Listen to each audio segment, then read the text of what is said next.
नमस्कार मित्रांनो, the G zone Marathi या चॅनलमध्ये आपले स्वागत आहे। सर्व स्पर्धा परीक्षांसाठी अतिशय उपयुक्त असलेले मराठी व्याकरणमधून काही निवडक प्रश्नोत्तरे आज आपण पाहणार आहोत। चला तर सुरू करूया। पण, परंतु, परी, किंतु हे शब्द उभयान्वयी अव्ययाच्या कोणत्या प्रकारातील आहे? पण, परंतु, परी, किंतु हे शब्द उभयान्वयी अव्ययाच्या न्यूनत्वबोधक उभयान्वयी अव्यय या प्रकारातील आहे। विशेषणाचा प्रकार ओळखा। काळा घोडा विशेषणाचा प्रकार आहे गुणवाचक विशेषण। पुढीलपैकी कोणता शब्द समुदायवाचक आहे? पुढीलपैकी कळप हा शब्द समुदायवाचक शब्द आहे।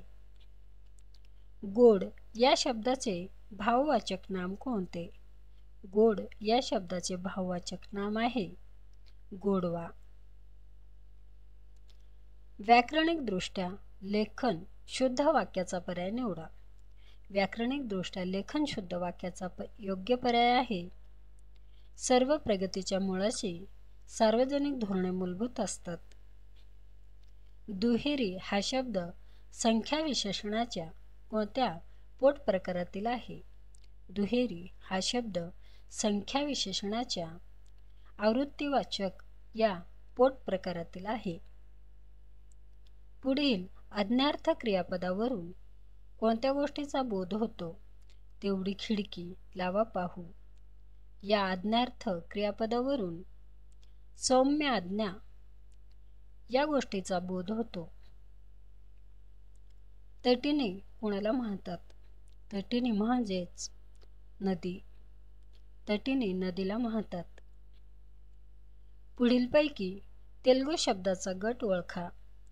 तेलुगू शब्दाचा गट आहे अनारसा आणि शिकेकाई। खालील वाक्यांपैकी शब्दयोगी अव्ययाचा उचित प्रयोग असलेले वाक्य ओळखा। खालील वाक्यांपैकी शब्दयोगी अव्ययाचा उचित प्रयोग असलेला वाक्य आहे सूर्य ढगामागे लपला। ड आणि ढ ही कोणती व्यंजने आहेत ती ओळखा। ड आणि ढ ही मृदू व्यंजने आहेत। पुढील अधोरेखित शब्दांचा क्रियाविशेषण अव्ययाचा प्रकार ओळखा। मामा येथे क्वचित येतात। पुढील अधोरेखित शब्दाचा क्रियाविशेषण अव्ययाचा प्रकार आहे परिमाणदर्शक क्रियाविशेषण अव्यय। पुढील शब्दाचा लाक्षणिक अर्थ सांगा। घरदार सोडून निघून जाणे, सर्व चीजवस्तू दान देण्यास सांगणे या शब्दाचा लाक्षणिक अर्थ आहे घरावर तुळशीपत्र ठेवणे। पुढील शब्दबंधाचा नेमका अर्थ काय? तुकाराम बुवाची मेख। तुकाराम बुवाची मेख या शब्दाचा अर्थ आहे अनाकलनीय व गूढतापूर्ण गोष्ट। पर्याय उत्तरातील कोणते वाक्य मिश्र वाक्य आहे ते सांगा। पर्याय उत्तरातील तू जे बोलतोस ते तुला शोभत नाही हे मिश्र वाक्य आहे। वचनभेदाप्रमाणे बदलणारी सर्वनामे किती आहेत? पर्याय उत्तरातील योग्य पर्याय उत्तर कोणते? वचनभेदाप्रमाणे बदलणारी सर्वनामे एकूण 5 आहेत। खालील वाक्यातील शब्दयोगी अव्यय कोणते? जाईच्या मांडवावर सूर्याची सोनेरी किरणे पसरली। खालील वाक्यातील शब्दयोगी अव्यय आहे मांडवावर। वाक्यातील क्रियापदाचा कर्ता किंवा कर्म यांच्याशी पुरुष लिंग व वचन या बाबतीत अन्वय किंवा अनन्वय म्हणजेच प्रयोग होय। संन्याशाच्या लग्नाला शेंडीपासून सुरुवात या म्हणीचा योग्य अर्थ असलेला पर्याय ओळखा।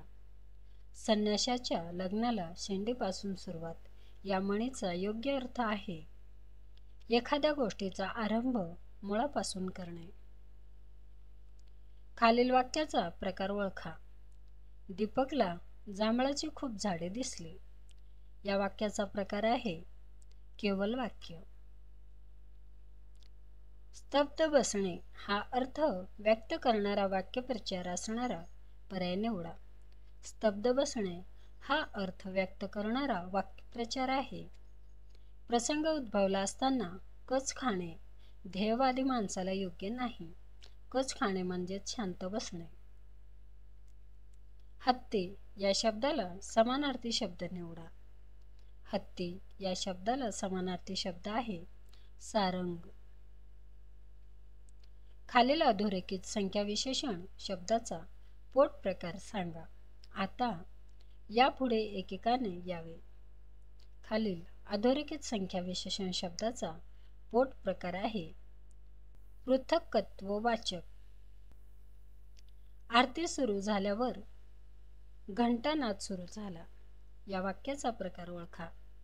आरती सुरू झाल्यावर घंटानाद झाला. या वाक्याचा प्रकार आहे केवल वाक्य. पुढीलपैकी मराठी उपसर्ग असलेले शब्द कोणते? पुढीलपैकी मराठी उपसर्ग असलेले शब्द आहे अजाण, अदपाव, अवजड. खालील शब्दसमूह अचूक शब्दाने पूर्ण करा. माणसांचा जमाव तसे सैनिकांचे. तिन्ही बरोबर. सैनिकांचे पलटण, तुकडी आणि पथक. खालीलपैकी महाप्राण व्यंजने ओळखा.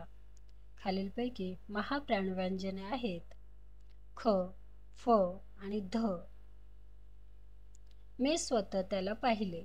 या वाक्यातील अधोरेखित शब्द सर्वनामाच्या कोणत्या प्रकारातील आहे? मी स्वतः त्याला पाहिले या वाक्यातील अधोरेखित शब्द सर्वनामाच्या आत्मवाचक या प्रकारातील आहे.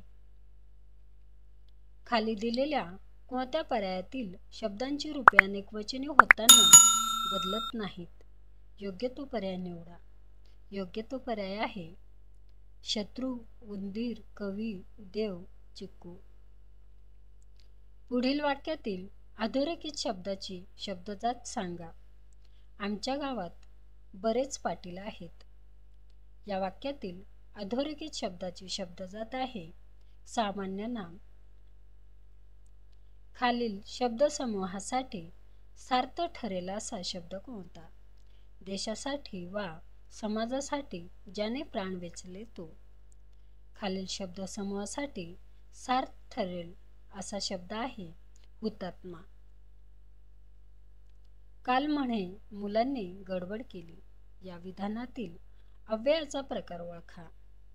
या विधानातील अव्ययाचा प्रकार आहे व्यर्थ उद्गारवाची अव्यय. संगर शब्दाचा समानार्थी शब्द निवडा. संगर या शब्दाचा समानार्थी शब्द आहे लढाई. मित्रांनो, चॅनल आवडला असेल तर प्लीज नक्कीच सबस्क्राईब करा, व्हिडिओ लाईक करा. धन्यवाद.